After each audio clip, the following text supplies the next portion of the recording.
Hello, welcome to the online course on Indian Constitution offered by NALSAR University of Law and sponsored by Ministry of Law and Justice, Government of India.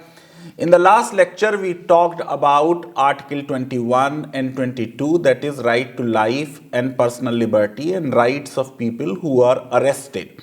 Today, we are going to talk about a very important fundamental right, that is freedom of religion. We would cover Articles 25 to 28. We would also make a reference to Article 44, that is Uniform Civil Code, and look at what are the restrictions which can be imposed on freedom of religion. Now, what is the importance of religion? Religion has been at the center of human society's existence since time immemorial. The Indian society displays a manifest tendency towards an outlook that is predominantly religious.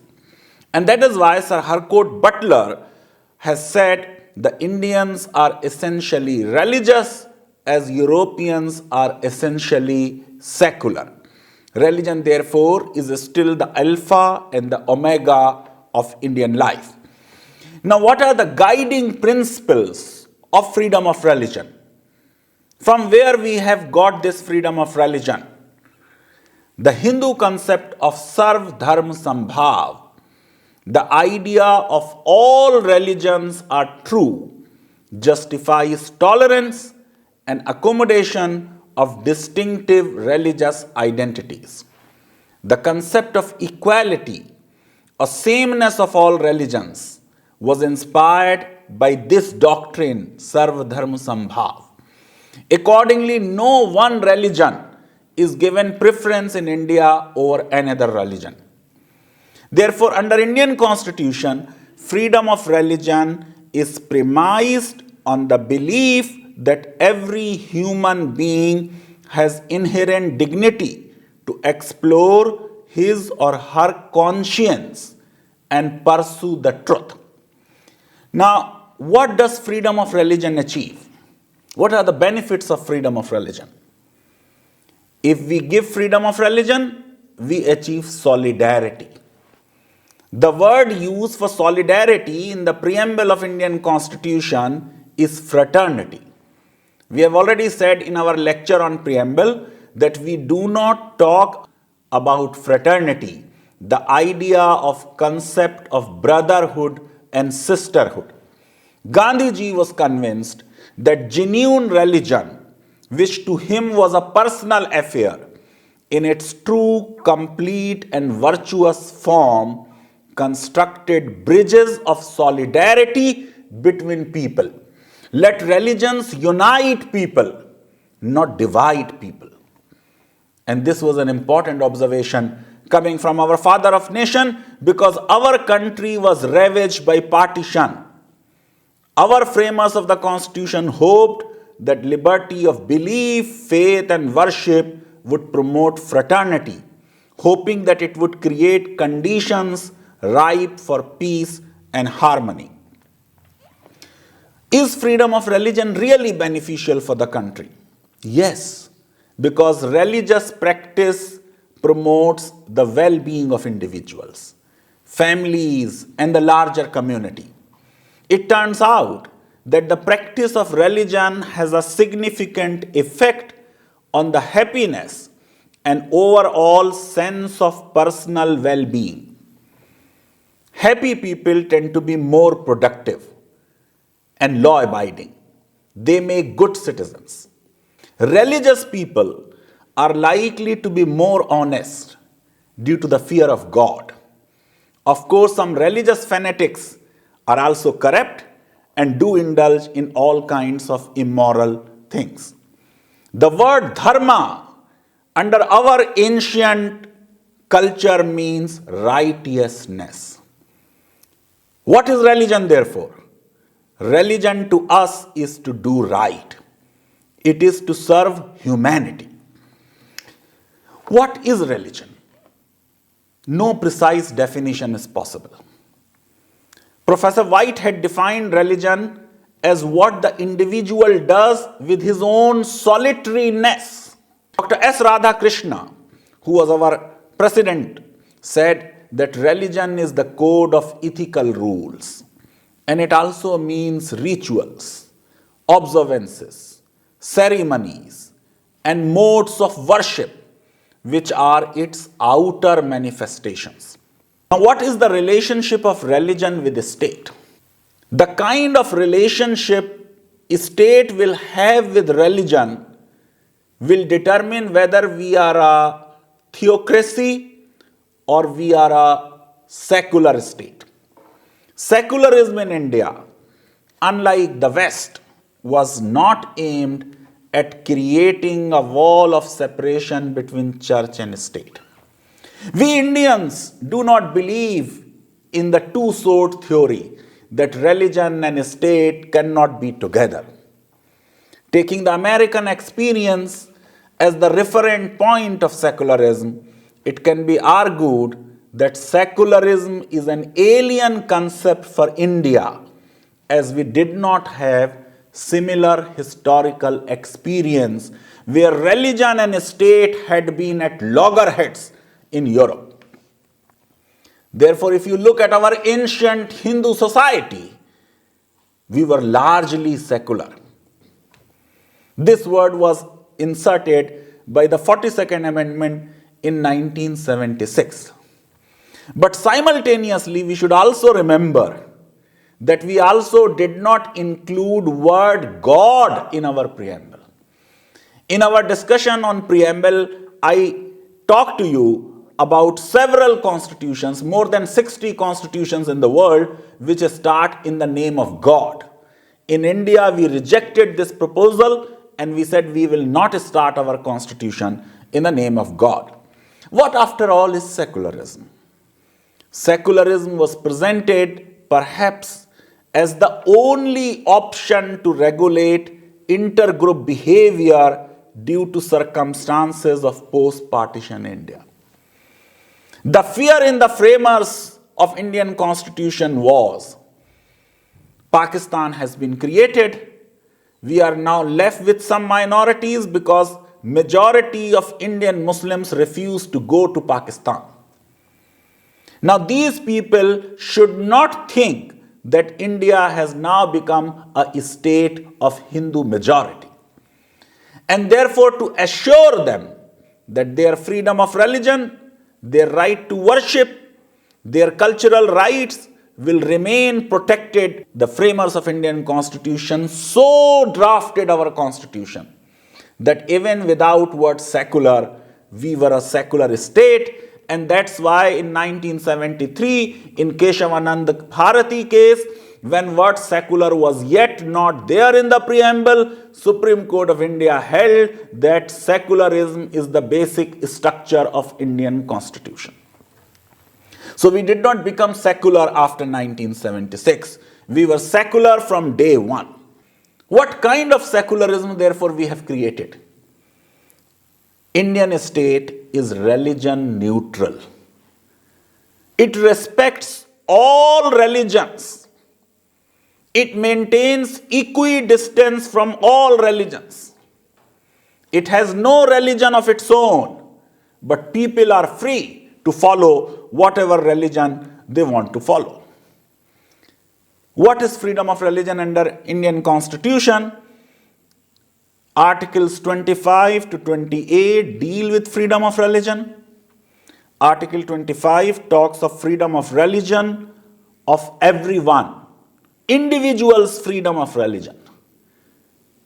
And look at the generosity of framers of Indian Constitution.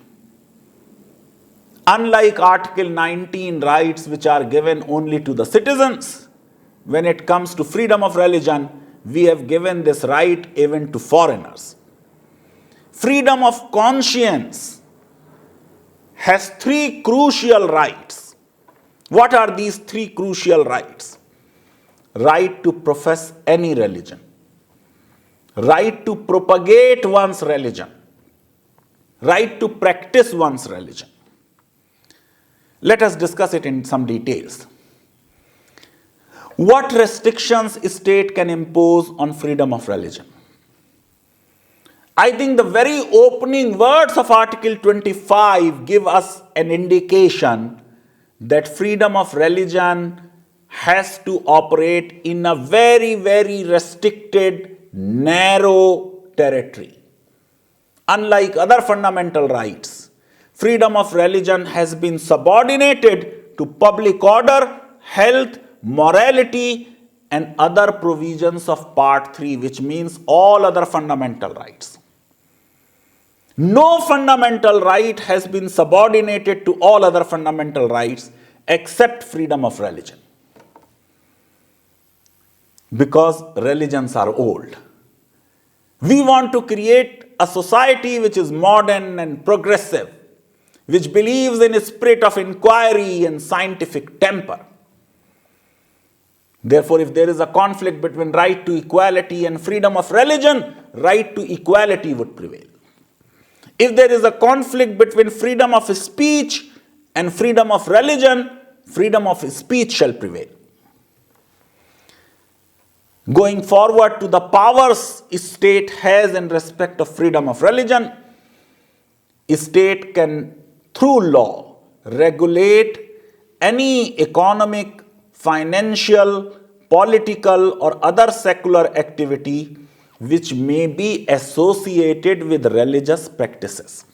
A state can make a law providing for social welfare and reform, or throwing open of Hindu religious institutions of public character to all classes and sections of Hindus. Why this provision? Because untouchables historically in India were not allowed entry in the Hindu temples.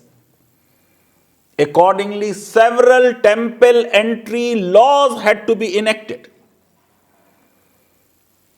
In Article 17, untouchability had to be abolished. But look at Article 25. Only public temples are covered, private temples are not within the mandate of Article 25. You must be aware of huge controversy about the entry of women in Sabrimala temple of Lord Ayyappa. Historically and culturally, women are not allowed there. Women of certain age. The matter went up to the Supreme Court. Supreme Court permitted entry of women. Why? Because court said devotees of Lord Ayyappa are not distinct sect of Hinduism. Moreover, the court said, if you look at Article 25, entry of Hindu temples has been guaranteed to all sections of Hindus. Women constitute a section of Hindus and therefore they must be permitted. In the recent Kerala election, number of political parties were referring to this Supreme Court judgment. Some in favor of judgment, others opposing the judgment. But Supreme Court itself had agreed to review Sabrimala judgment, and the matter has been referred to a larger bench which could not hold hearings due to COVID-19. Since a reference has been made to term Hindu in Article 25, we must understand who is a Hindu. Article 25 does not talk of any religious community other than Hindus. It defines Hindus because Hindu temples were opened for all classes of Hindus. And therefore, who is a Hindu is necessary. Hindu definition in Article 25 is not in terms of beliefs and doctrines of Hindu religion. It is an inclusive definition that tells us who is included amongst Hindus. It does not tell us these are the fundamental beliefs which a person should have to be called a Hindu. No. What it merely says, Sikhs, Jains, Buddhists are included within the term Hindu. Hindu Marriage Act, Hindu Succession Act, in their definitions of term Hindu, include any person who is Hindu by religion in any of its forms or developments, including Veer Shaivya, a Lingayat, or a follower of a Brahmo, Prathna, or Arya Samaj. And any person in India who is not a Muslim, who is not a Christian, who is not a Parsi, or who is not a Jew is considered as Hindu. That brings me to the whole question: does freedom of religion and a right to propagate religion include right to convert others to your religion? The straightforward, simple answer is no. Word propagate was indeed inserted in Article 25 on the demand of the Christian members of the Constituent Assembly. Christian members were very insistent on the inclusion of word propagation because it is the central tenet of Christianity. If you look at international human rights law, Article 18 of Universal Declaration of Human Rights specifically mentions this word. It says everyone has right to freedom of thought, conscience, and religion. This right includes freedom to change his religion or belief. Similarly, Article 18 of International Covenant of Civil and Political Rights says everyone shall have freedom of thought, conscience, and religion. This right shall include freedom to have or to adopt religion or belief of his choice. Is use of loudspeaker permitted under freedom of religion? The answer is no. No religion prescribes that prayer should be performed by disturbing the peace of others. Nor does any religion preach that they should be through voice amplifier or beating of drums. Religions are old, this technology is new. In the case of Church of God in India versus KKR Majestic's Kulang Welfare Association, 2000 judgment, Supreme Court said others have right not to be disturbed. In 2020, Allahabad High Court held Muslim azan is not an essential Islamic practice. What are the rights of religious denominations and religious sects? If Article 25 was talking about right to profess, propagate, and practice religion in terms of rights of individuals, Article 26 talks of freedom of religion, of religious denominations, or any section thereof. Almost all religions in the world have various sects and sections, which differ from the primary religion. So Hinduism has many sects like Shivites, Vaishnavites, Shaktism. Islam has several sects of Sunnis and Shias. Christianity too has sects like Roman Catholics, Orthodox, Protestants, Jehovah's Witnesses. Buddhism has sects like Mahayana and Hinayan. Rights under Article 26 are subject to public order, morality, and health. What is the major difference?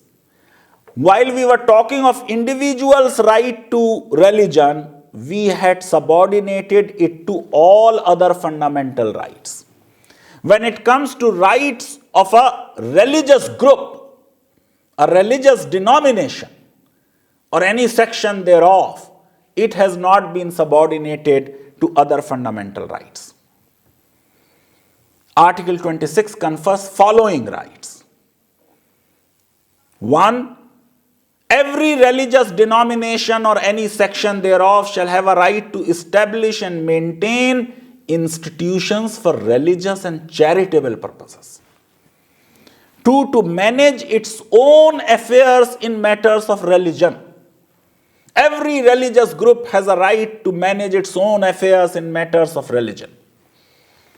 Thirdly, to own and acquire immovable property. And 4, to administer such property in accordance with law. Some states have enacted Hindu religious and charitable endowment laws. Tamil Nadu was first such a state, followed by Karnataka and other states. Now these laws establish temple boards to manage certain temple properties. An argument is made that these laws are in the teeth of secularism. The validity of these laws was upheld because the court said that to administer such property in accordance with law, you have a right to own and acquire movable and immovable property, but you will administer it in accordance with law.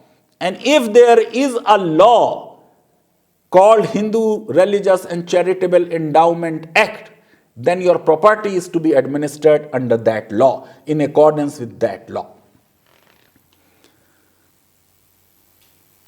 The courts have also said, noticing that there has been mismanagement of religious properties, that no religious denomination has a right to maladminister properties. It must be remembered that whenever there is a maladministration, a state can take over the management. But Article 31A clearly says, such a takeover by the state must be only for a limited period. When Hindu temple property is taken over, it is vested in the state. No, property remains vested in the deity. And the board which is constituted cannot have any non-Hindu as a member. And those properties are to be used only for Hindu temples. A state similarly controls Muslim Waqf properties through the Waqf Acts. And a state has a power to dissolve Waqf bodies or Waqf boards. The other crucial expression in Article 26 is that religious denominations or any section thereof have a right to manage its own affairs in matters of religion. And therefore religions may say, Article 26 gives us this right. In matters of religion, we will manage the way we want. Supreme Court of India said, no. Your right to manage your religious affairs should also be curtailed, because everything and anything which your religion may ask you to do may not be permitted in a modern, liberal, progressive India. And therefore, Supreme Court innovated a new doctrine called essentiality doctrine, under which the court determines what are the essential religious practices. And every religious community is entitled under Article 26 only to practice and follow essential religious practices. When temple entry laws were challenged, entry of certain sections of people into Hindu temples were challenged, Supreme Court said, untouchability is not an essential Hindu practice. Similarly, the courts have said that triple talaq is not an essential Islamic practice, as it is not mentioned in Quran. Thus, triple talaq was not protected because Supreme Court said 3 pronouncements in one go are not an essential Islamic practice. Triple talaq is not mentioned in Holy Quran. Similarly, when some Muslim police officer wanted to have a beard, the court said having a beard is not an essential Islamic practice. Now central government has made pronouncement of 3 divorces in one go as a criminal offense punishable with 3 years imprisonment. Can there be a religious tax? Since we are a secular state, there cannot be a religious tax. Article 27 says, no person can be compelled to pay any taxes, the proceeds of which are specifically appropriated in payment of expenses for the promotion or maintenance of any particular religion or religious denomination. The issue of Hajj subsidy has been discussed in public domain for years. Supreme Court in Praful Goradia versus Union of India, 2011 judgment, upheld the constitutional validity of Hajj subsidy, which is given to Air India, because Air India has been given the exclusive rights to transport the Hajj pilgrims. The Supreme Court said, since a small amount of income tax is used for this subsidy, it is not unconstitutional under Article 27. In 2012, another bench led by Justice Aftab Alam held that though Hajj subsidy is constitutional, but it should be done away with in 10 years. Can there be religious instructions on prayers in educational institutions? The answer is yes, and the answer is no. Because it all depends on the type of educational institution you are talking about. Is it a fully funded institution, funded by the state, or is it state recognized, or is it an educational institution created or established under some trust? Article 28 lays down, no religious instruction shall be provided in any educational institution which is wholly maintained out of state funds. So if it is a government institution, 100% funded by the state, no religious instruction whatsoever can be provided. But religious instruction can be provided in institutions maintained by the state if such an institution was established by a trust or under an endowment that requires religious instruction be imparted. So if some trust has originally established some institution, that trust requires that every morning there will be religious prayer. Now state is maintaining that institution. Religious instruction can be imparted there. Then thirdly, institutions receiving aid or recognized by the state. They may not receive aid, but if they are recognized by the state, cannot impart any religious instruction or require attendance at any religious worship without the consent of the parents or students. Many of us who had gone to Christian institutions know that they do hold prayers in the morning, but to hold such prayers, they take consent of the parents. Finally, let me briefly discuss Uniform Civil Code and personal laws. Mughals did not interfere with the Shastric Hindu law and allowed Hindus to be governed by their religious laws in their religious courts. British continued this policy and did not interfere in the personal laws of religious communities.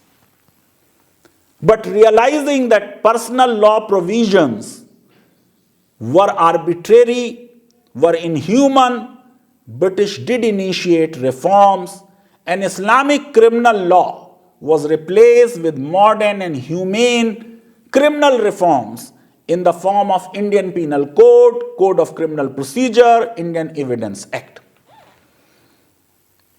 Hindu Law Reforms Committee was established in 1941, and after independence, we enacted Hindu Code Bill, which reformed Hindu law. Article 44, which is a directive principle, asks states to endeavor to have a uniform civil code. Unfortunately, so far, no draft of Uniform Civil Code has been prepared, and no expert committee like Hindu Law Reforms Committee has been constituted.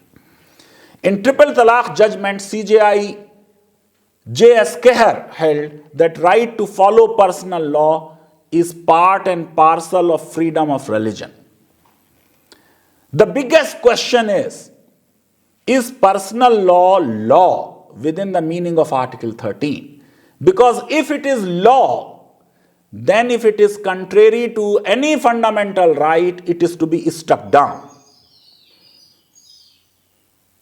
Both in Sabrimala as well as in Triple Talaq judgment of Shaira Bano, Supreme Court left this question open for future decision. What did therefore we learn today? Freedom of religion has been guaranteed to everyone, including foreigners. This is a highly restricted freedom and can be controlled by the state in a big way. This freedom does not include right to convert. Therefore, forcible conversions are not protected by Article 25. There can be no religious text in India, and there cannot be any religious prayer in a fully funded educational institution or in an educational institution which receives state aid or which is recognized by the state without the consent of the parents and the students. In the next lecture, we will talk about another very important fundamental right which led to lot of cases, rights of minorities. See you then. Thank you very much.